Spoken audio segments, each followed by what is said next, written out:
morning to each and everyone. I hope you are all safe and I hope everyone is happy and I hope everyone is very much excited to learn another topic for this morning. But before anything else, and before we start with our lesson proper for this morning, may I request everyone to please close your eyes for our solemn prayer.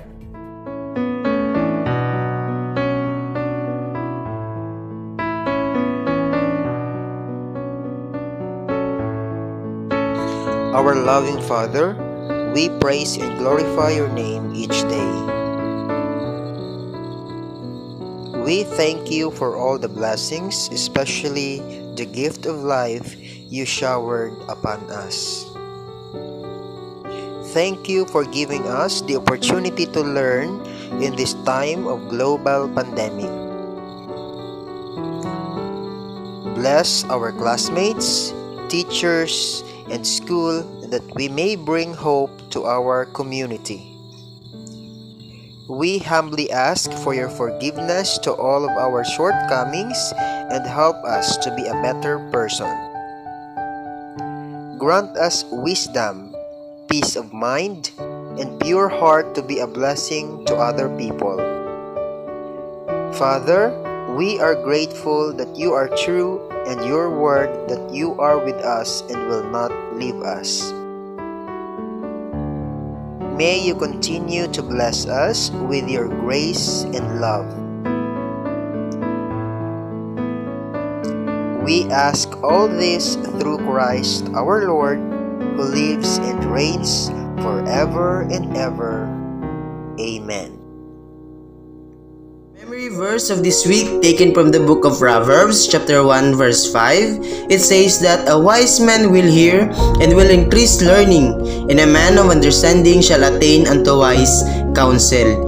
Being wise, class, it requires listening, it requires obeying, and most especially it requires accepting the instruction in the discipline of our teachers and our parents, because class, this instruction class will give us understanding, will give us a knowledge, and that knowledge and understanding class will guide us into the right path which the Lord is preparing for us. Magandang umaga mga bata. So ngayon, pag-uusapan naman natin ang panibagong topiko tungkol sa climate change. So una, aalamin muna natin kung ano nga ba ang ibig sabihin ng tinatawag nating climate change. Ang climate change, ayon sa American Meteorological Society, ito ay tumutukoy sa anumang sistematikong pagbabago sa pangmatagalang estadistika ng mga elementong pangklima gaya ng temperature, galaw o puwersa ng hangin na nanatili sa loob ng mahabang panahon. At ayon naman sa United Nations Framework Convention on Climate Change, ang climate change ay isang pagbabago sa klima na maiuugnay sa mga pagbabago sa karaniwan o pag-iiba-iba ng mga elementong pangklima sa loob ng mahabang panahon. Halimbawa na lamang ay sobrang tagal ng init or sobrang tagal ng tag-ulan. Ito ay nangyayari dahil may pagbabago sa temperatura o paggalaw o puwersa ng hangin, o ito ay tinatawag na pagbabago sa mga elemento ng klima. Ang climate change tumutukoy sa mga pagbabago sa climate pattern. May tinatawag itong pattern kung kaya tinatawag itong sistematiko o nakagisang klima sa loob ng maraming dekada at patuloy na nagbabago, partikular na ang pagtaas ng temperatura sa atmosfera na nagre-resulta sa mas matindi at mas mapanganib na kondisyon ng panahon sa mga susunod na taon. Ang climate change ay dahilan ito ng pagtaas ng mga greenhouse gases na nagpapainit sa mundo. Maaaring ito ay ang pagdami o pagkabawas ng pagdagsa ng ulan kada taon sa isang lugar. Maaari ding ito ay isang pagbabago sa karaniwang temperatura ng isang lugar para sa isang buwan o season. Nagdudulot ito ng mga sakuna kagaya ng heatwave, baha at tagtuyot na maaaring magdulot ng pagkakasakit o pagkakamatay. So sinasabi dito na ito ay sistematikong pagbabago ng klima, temperatura, sa ihip ng hangin na kung saan dahil sa sobrang init, mararamdaman natin ang sobrang init na hampas ng hangin sa ating katawan. Dahil dito, makakadulot din ito ng tinatawag na heat wave, kung kaya't maraming mga tao at hayop din minsan ang namamatay sa ilalim ng init dahil ito ay nakakamatay din, na kung saan kung hindi natin ito maaagapan, ang climate change ay magdudulot ng pagkasakit at pagkamatay ng mga tao, halaman at mga hayop. Ano nga ba ang sanhi ng climate change? So una, ang sanhi nito ay natural na pagbabago ng klima ng buong mundo nitong mga nagdaang matagal na panahon. Ito ay sama-samang epekto ng enerhiya mula sa araw, sa pag-ikot ng mundo, at sa init na nagmumula sa ilalim ng lupa na nagpapataas ng temperatura o init sa hangin na bumabalot sa mundo. So class, imagine nyo na lang na ang init galing sa araw at ang init na mula sa ilalim ng lupa kapag nagsanib, syempre tayo ang makakaramdam dahil tayo ang nasa gitna. Kung kaya't isa ito sa mga sanhi na nagkakaroon ng climate change. Dito, pinagsama-sama ang mga enerhiya na galing sa araw, kung kaya't nararamdaman natin ang sobrang init ng panahon at haplos ng hangin sa ating katawan. Pangalawa, mga gawain ng tao na nagbubunga ng pagdami o pagtaas ng carbon dioxide at iba pang greenhouse gases. So ang tinatawag class na greenhouse gases, ito yung mga nagkukulong ng init sa mundo, na kung saan yung iba nagsusunog ng plastic, na kung saan yung ozone layer ng ating planeta o ng ating mundo ay nagiging manipis. Hindi na siya makakaprotekta sa atin, na kung saan ang sinag ng araw ay direktang tatama sa ating mundo. So ang pagbubuga ng carbon dioxide ng mga sasakyang gumagamit ng gasolina, ang pagputol ng mga puno na mag-aalis ng carbon dioxide sa hangin, at pagkabulok ng mga bagay na organic na nagbubunga ng methane. Ang methane na isang uri ng greenhouse gases ay ilan din sa mga dahilan ng climate change. Kumbaga, ang climate change may sanhi din ito na gawa ng tao, gawa nating mga tao, na kung saan sa huli tayo rin ang magsisisi at tayo rin ang masasaktan dahil sa kagagawa natin sa ating mundo. So may tinatawag tayong kaisipan tungkol sa climate change. Nangyayari dito ang tinatawag nating global warming at ang tinatawag nating greenhouse effect. So ano nga ba ang tinatawag na global warming? So ayon sa siyentipikong opinyon, ang naranasang pag-init nitong huling 50 taon ay gawa ng tao. Hindi ito normal, hindi ito natural, kundi gawa ng tao. Ang init na ating nararamdaman noong simula pa at hanggang ngayon, 50 taon na ang nakakalipas. So ang global warming class, ito yung pagtaas ng antas ng carbon dioxide dahil wala nang masyadong puno dahil sa deforestation, na kung saan yung mga halaman ang nag-a-absorb ng carbon dioxide at nagbibigay sa atin ng oxygen na nilalanghap para mabuhay. At iba pang mga greenhouse gases na resulta ng pagsunog ng produkto mula sa petrolyong langis, pagpapanot ng kagubatan or ang deforestation, pagsasaka, at iba pang kagagawa ng tao ang mga pangunahing sanhi ng pag-init ng mundo. Kumbaga, ang nararanasan nating init ngayon ay tayo rin ang may kagagawan, na kung saan sinisingil na tayo ng kalikasan. Ano naman ang greenhouse effect? Ang greenhouse effect, ito yung isang pangyayari na kung saan nadagdagan talaga ang init ng mundo dahil ito sa pagkabagal na paglabas ng init dahil sinisipsip ng mga greenhouse gases ang radiation at ilalabas naman kahit saan.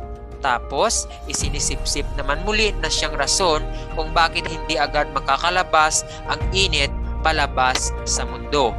So ibig sabihin, tayo rin ang nagiging dahilan kung bakit hindi makalabas kaagad ang init sa ating mundo dahil natatakpan ito ng mga greenhouse gases na kung saan inilalabas na lamang nila kahit saan at muli ring sisipsipin. Kumbaga, tayo rin ang nakakalanghap ng sariling hangin na galing sa ating ilong or galing sa ating sarili mismo.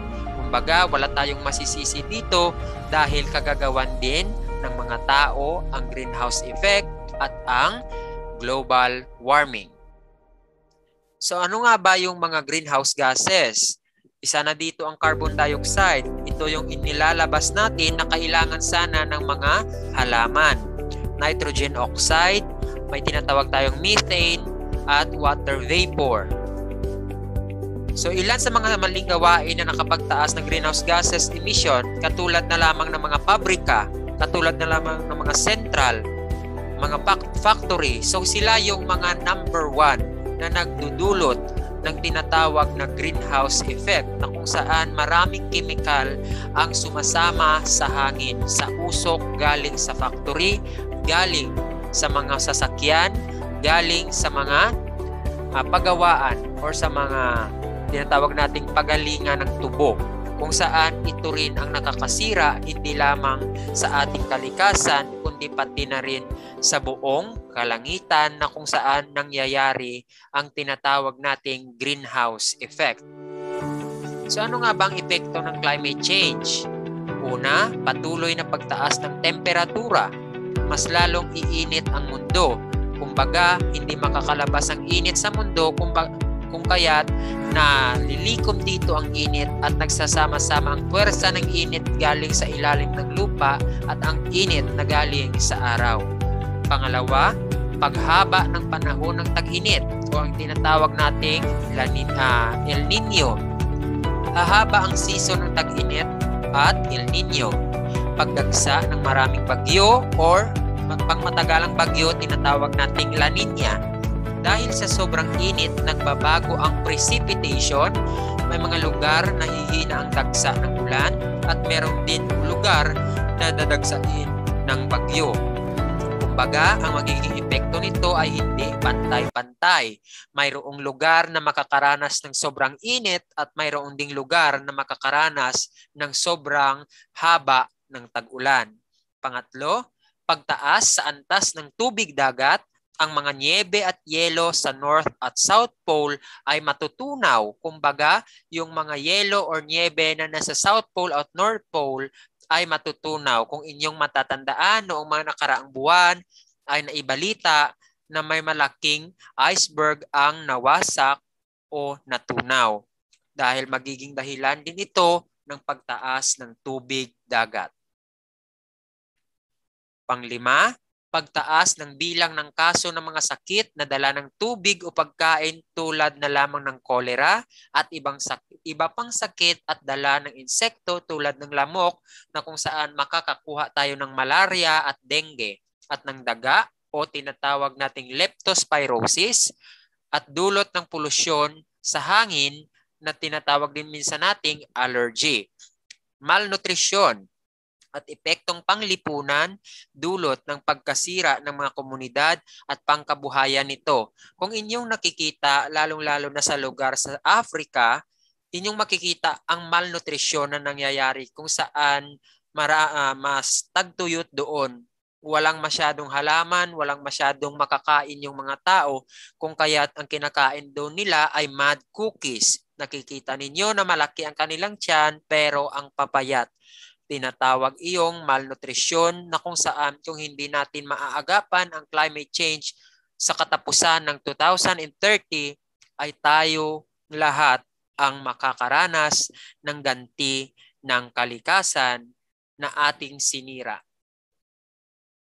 So ang climate change ay hindi natin mapipigilan. Ngunit mayroong mga pamamaraan upang ang pagbabago ng klima at pagtaas ng temperatura ay mapabagal. Una, sumuporta tayo at sumali sa mga usapin ukol sa kung ano ang climate change para maging open-minded tayo kung ano ang maaari nating gawin kahit nasa bahay lamang tayo, kahit mga estudyante pa lamang tayo. Pangalawa, maging responsableng mamamayan at huwag magsunog ng mga plastik at iba pang basura. Dahil ang pagsunog ng mga plastik ay nakakanipis sa ozone layer na kung saan siya ang umaharang sa init na galing sa araw bago ito natin maramdaman. Maging matipid sa enerhiya, siguraduhin naka-off ang mga appliances na hindi ginagamit. Sa ngayon, nararamdaman natin na unti-unting tumataas ang singil ng kuryente dahil nagmamahal na ang mga kuryente ngayon, ang mga enerhiyang pinagkukunan. Kaya kung hindi naman nagagamit ang mga appliances or gadgets, patayin na lamang ito upang hindi masayang ang kuryente. Pang-apat, tigilan ang pagputol ng mga punong kahoy bagkos magtanim ito. Kung tayo ay magpuputol ng kahoy, siguraduhin natin na tatanim din tayo kapalit nito. Halimbawa, kung mayroong malaking kahoy ka na puputulin, siguraduhin mong may 5 puno kang itatanim at siguraduhin mong alagaan ito at nang lumaki. At gumamit ng fuels. So hindi natin kailangan na gumamit ng mga methane, gumamit tayo ng kahoy, hindi tayo gumamit tayo ng papel dahil ang papel ay isa ring kahoy. Huwag tayong magsunog ng mga plastic dahil nakakasira ito at nakakanipis sa tinatawag nating ozone layer. So yun ang mga sanhi, ang mga dahilan at magiging epekto ng tinatawag nating climate change.